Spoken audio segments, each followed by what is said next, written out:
Right, do you know what? I think this is going to be Islam's toughest fight that we've seen recently. I think that stylistically, Ian Garry is a pretty bad matchup for him, to be honest. He's long, rangy, moves really well. You don't often see him getting taken down and held there. Super tall, super elusive, elite striking, judges the distance really well. He's young, he's fresh, he's not had loads of damage or anything like that. He's not got a lot of miles on the clock. But I think when you're fighting a guy who's got such a heavy grappling style, you're automatically defensive of that, which means you're going to start going backwards. I would like to see Ian Garry get on the front foot with him.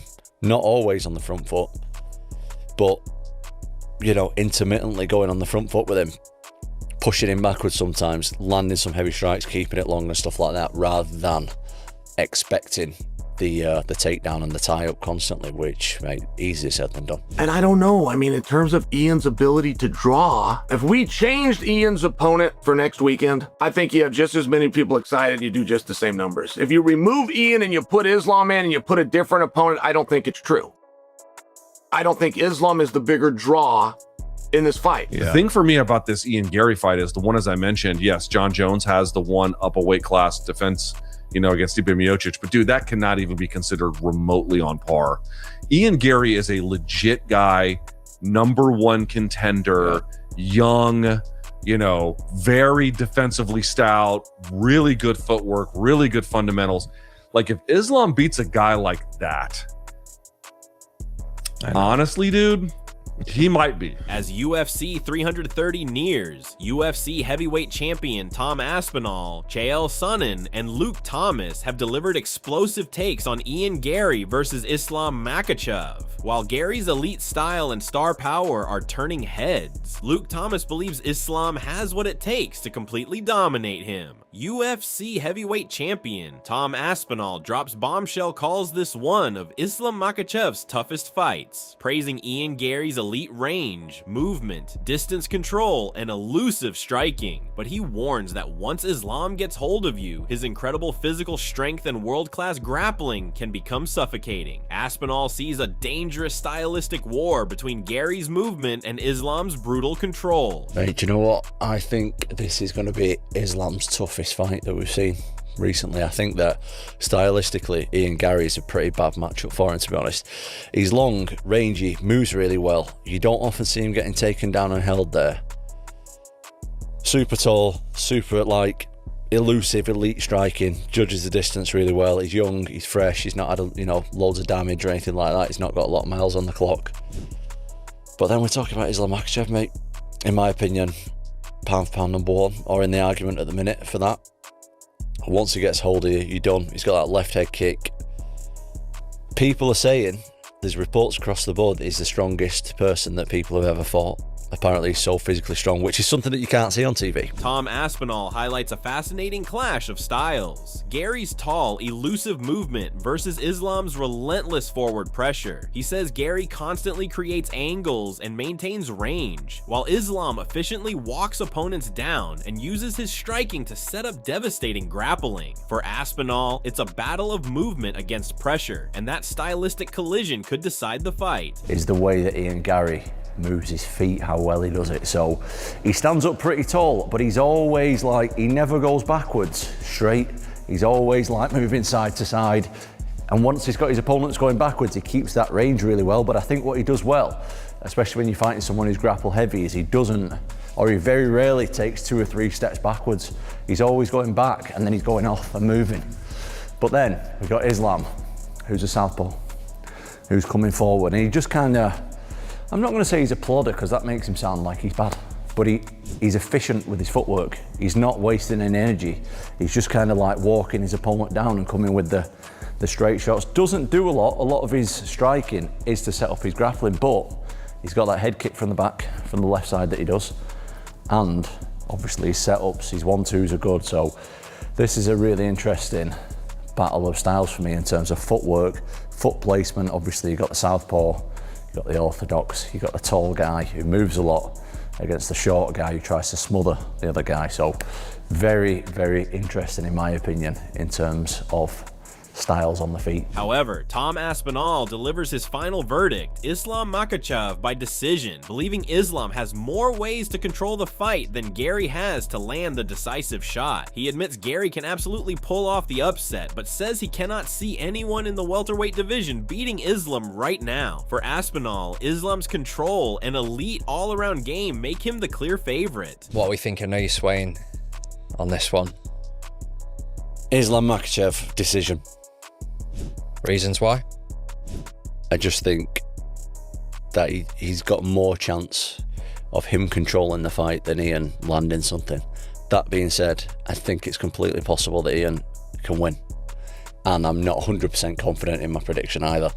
But I can't think that anybody in the welterweight division is going to beat Islam at the moment. Adding to that, Chael Sonnen says Ian Garry has become a major attraction, capable of generating the same excitement even if his opponent changes. But Islam Makhachev doesn't have that same drawing power. Chael argues that Islam alone wouldn't create the same numbers without Ian across from him. The biggest difference, according to Chael, is Ian's ability to create buzz and pull the audience in, making him the bigger draw heading into this fight. And I don't know, I mean, in terms of Ian's ability to draw, if we changed Ian's opponent for next weekend, I think you have just as many people excited, you do just the same numbers. If you remove Ian and you put Islam in and you put a different opponent, I don't think it's true.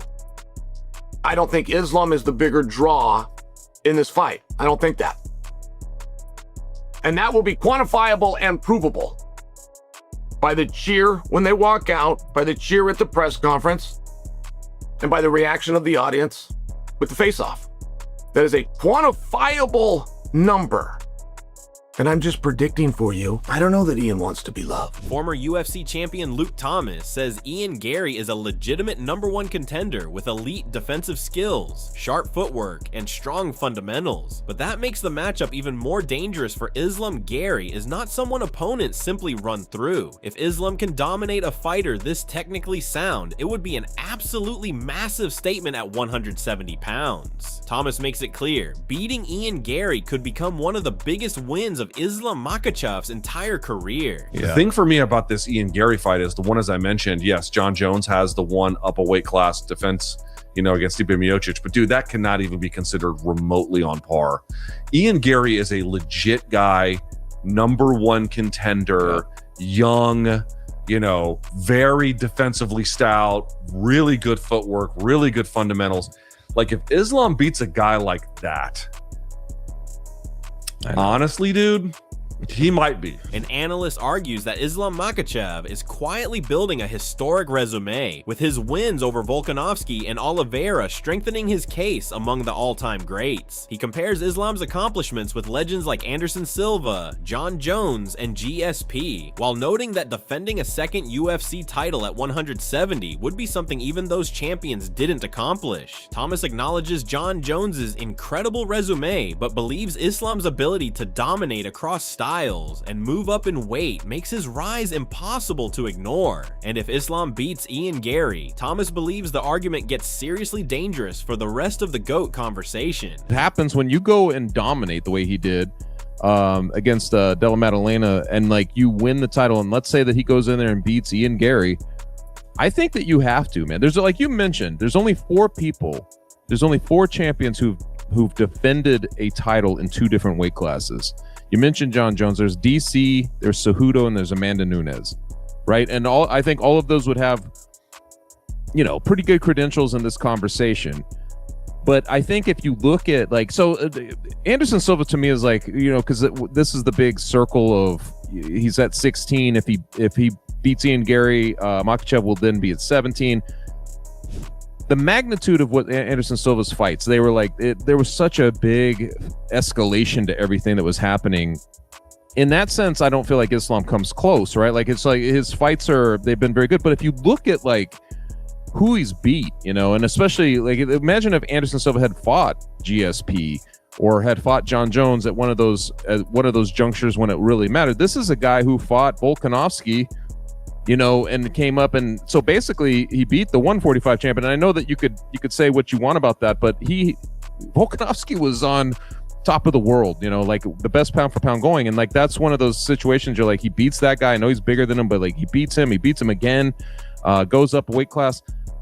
He's just doing things that are sort of quiet. However, Luke Thomas fired back at the critics questioning Islam Makhachev's resume, saying the late replacements were never Islam's fault. He pointed to Islam beating Charles Oliveira, the reigning champion, without losing a minute before finishing him inside 2 rounds. Then Islam moved up to 170 pounds and absolutely annihilated Jack Della Maddalena, silencing another wave of doubters. For Luke, those dominant performances prove Islam's greatness is far bigger than the names people use to criticize his resume. You know, Volk took it on short notice in the second time.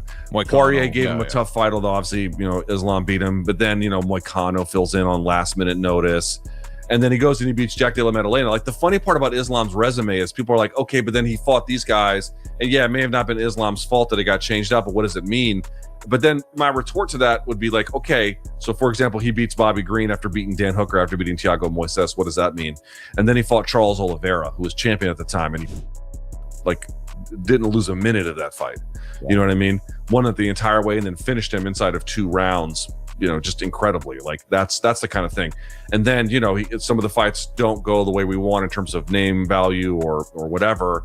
And then he goes up to 170. It's like, okay, how's he going to do at 170? And then he just fucking annihilates JDM. The Bedtime MMA confidently backs Islam Makhachev, saying he's not worried about this matchup at all. He believes Islam has the skill, experience, and plot armor to completely shut down Ian Garry's challenge. He sees Islam's wrestling and overall ability as the difference maker over 5 rounds. His prediction is crystal clear. Islam controls the fight and beats Garry by unanimous decision. I am not worried for Islam Makhachev. I am going to confidently pick Islam Makhachev to beat Ian Machado Garry by unanimous decision.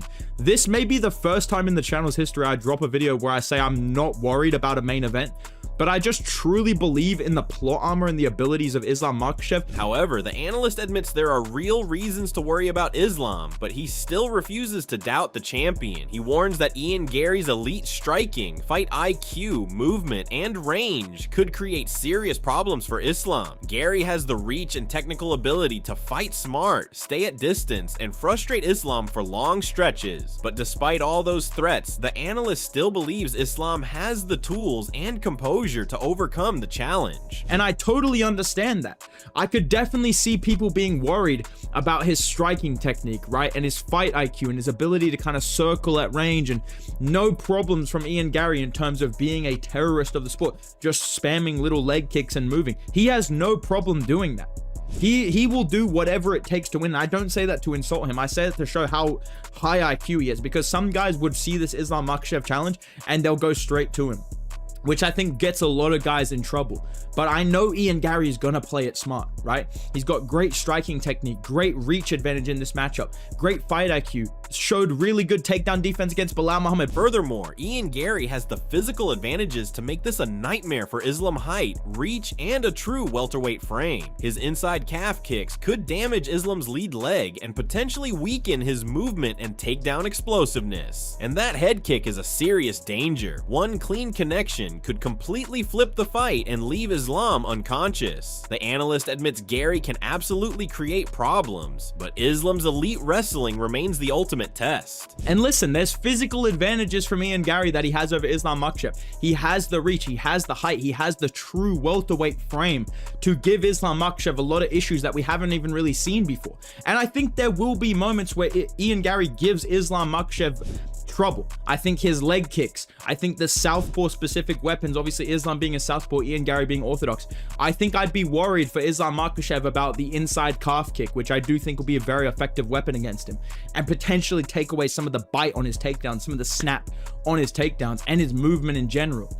I do feel like the head kick of Ian Garry could potentially be... The analyst sees Islam's wrestling and grappling as levels above what Ian Garry has faced before. He believes Islam won't make reckless mistakes. He'll patiently drag Garry into deep waters and keep him there. With elite takedowns, relentless control, strength, and submission threats, Islam has too many weapons for Garry to survive. In the analyst's eyes, Islam's grappling is the difference maker that will ultimately break Garry's game plan. And a big thing that I lean towards Islam Makhachev in this fight for why I'm confident he's going to win is his wrestling and grappling ability is levels above even Shavkat Rakhmonov, in my opinion. You will not see Islam Makhachev jump for a fucking back position out of line. Like, he will not jump to dumb positions or chase submissions. He will just blob you. He has no problem just taking you down and keeping you there. I think his wrestling ability, his patience in scrambles, his real submission threat, his strength advantage, he has the girth and tonnage over Ian Garry. I think he's going to win this very clearly by decision. Talking about his final prediction, the analyst refuses to pick against Islam Makhachev, calling him the GOAT and a fighter who is still in his absolute prime. He expects Ian Garry to start fast, win moments early, and create serious problems with his striking and clinch work, but he believes Islam's elite grappling will eventually take over, with takedowns and control swinging the fight in his favor. And the analyst even warns that Garry's head kick could cause a shocking KO, but he still backs Islam to get the job done. Final conclusion, my final prediction on this fight, I just can't pick against Islam Makhachev. Like, I just cannot, bro. This dude is the fucking GOAT. Like, he's actually the GOAT. He's in his prime right now. I think that this is how the fight will look. Garry will succeed early on. He will win the first round. He'll probably win the second, or it'll be close. I think that he'll have success in the clinch with knees and elbows in short moments. Obviously not a huge fight-changing moment, but just like, okay, Gary's doing quite well in the clinch. Like, that was a nice elbow or something like that. I think early on he'll do a good job dictating the exchanges with his striking, with his leg kicks, his 1-2. I think Islam will be very jittery defensive. Ian Garry might whip up a head kick that either almost lands, or I'm just saying maybe KOs Islam badly. As UFC 330 is heating up as Ian Garry's elite movement and dangerous striking collide with Islam Makhachev's relentless pressure and world-class grappling. Tom Aspinall sees Garry as a serious stylistic threat while still giving Islam the edge because of his control and complete skill set. Chael Sonnen believes Garry brings bigger star power, but Luke Thomas warns that beating such a technically gifted contender would make Islam's victory even more impressive. The experts agree Garry has the weapons to cause chaos, but Islam's wrestling could completely change the fight once he gets his hands on him. Now the question is simple: can Ian Garry keep Islam at distance, or will Makhachev drag him into deep waters and take over? Ian Garry has the speed, range, movement, and confidence to shock the world, but Islam Makhachev brings a level of pressure and grappling that could break his entire game plan. If Garry keeps the fight standing, we could witness one of Islam's toughest battles yet. But if Islam gets his hands on Garry, the entire fight could change in seconds. UFC 330 is coming, and this clash is guaranteed to test both men to their absolute limits. If you think Ian Garry can shock Islam Makhachev, smash that like button. Share this video with every UFC fan who wants to see how this war unfolds. And if you're ready for more UFC 330 breakdowns, predictions, and explosive fight analysis, subscribe now, turn on notifications, and don't miss a second of the action.